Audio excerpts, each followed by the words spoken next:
Welcome to this week's edition of Eye on the Eagles. This fall, the Embry-Riddle men's basketball team and women's soccer team welcome new faces to their squads. With the help of Team Impact, the teams were able to each sign a new player. The women's soccer team welcomed 7-year-old Emmy Herrick, and the men's basketball team signed 11-year-old Noah Valentine. Team Impact is a nonprofit organization whose mission is to improve the quality of life for children facing life-threatening and chronic illnesses through the power of team. The volleyball team was in action last week, hosting Eckerd and St. Leo. The home side fell to the Tritons in 5 close sets and lost to the Lions 3-1.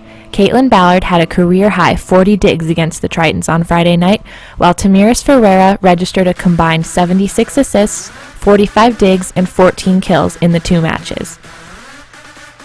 The men's soccer team had 2 games this week, falling by a score of 2-0 to both number 4, Palm Beach Atlantic, and number 21, Lynn.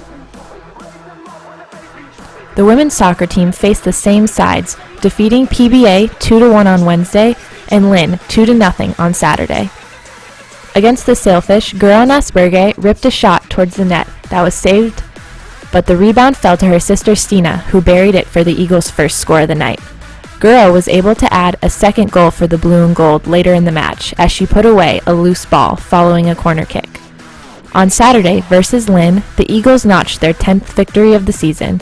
Joanna Carlson gave the Eagles a 1-0 lead in the 24th minute when she put back a rebound following Isabel Harinen's shot. Andrea Fursog secured the win for ERAU as she outran the Knight defense to score her 8th goal of the season.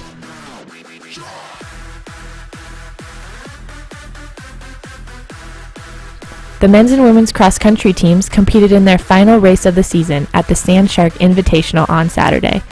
The men's side finished in 9th place. Noah Kemp recorded the 20th fastest time in program history, coming in at 25:49.97 to lead the Eagles as he finished in 15th place overall. The women's team raced to 2nd place at the meet. Sarah Edens also recorded a record-breaking time for the Eagles, finishing in 18:29.68. The 14th fastest time in school history, good for 8th place overall at the event. On both sides, we had a very successful season.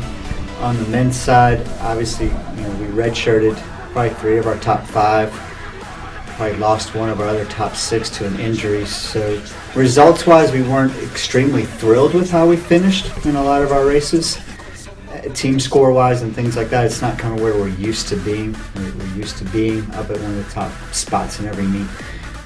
So that was a little bit hard for us to take, but also understand that with the red shirts we would have been a whole lot better and building for the future when we are a full Division II member. So from that standpoint, our season was a success, especially with our end of the year going into our last meet where everybody either hit a personal best lifetime or at least a season best at our last meet of the year. So that was a great way to finish the season for them.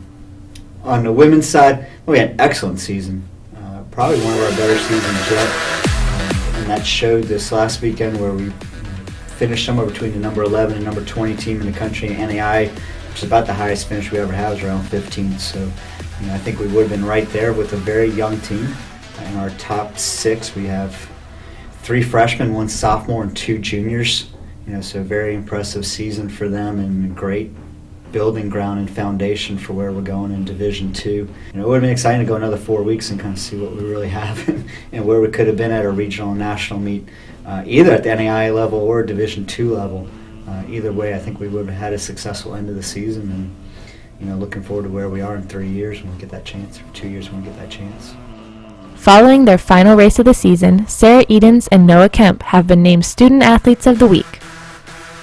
Coming up this week for ERAU Athletics, the men's golf team competes in the Dave Adamonis Senior Invitational hosted by Johnson & Wales on Monday and Tuesday. The women's golf team plays in the Flagler Fall Slam, also on Monday and Tuesday. The men also go head-to-head on Sunday with Stetson. The volleyball team has 2 weekday games. The ladies travel to play Florida Tech on Tuesday and face number 1 Tampa on Thursday. Both matches are set for 7 p.m. The men's soccer team hosts its final home game of the season on Wednesday night as they play Rollins at 7 p.m. On Saturday, the Eagles go on the road to play at Florida Tech, also at 7 p.m. The women's soccer team travels to face Barry on Wednesday night at 6 p.m. and then goes on the road for their season finale to play Georgia Gwinnett on Sunday at 1 p.m. The men's and women's tennis teams are in action on Friday to compete in the Juan Varon Wildcat Invitational hosted by Bethune-Cookman. Tune in next week for more game highlights and a look ahead at what's to come.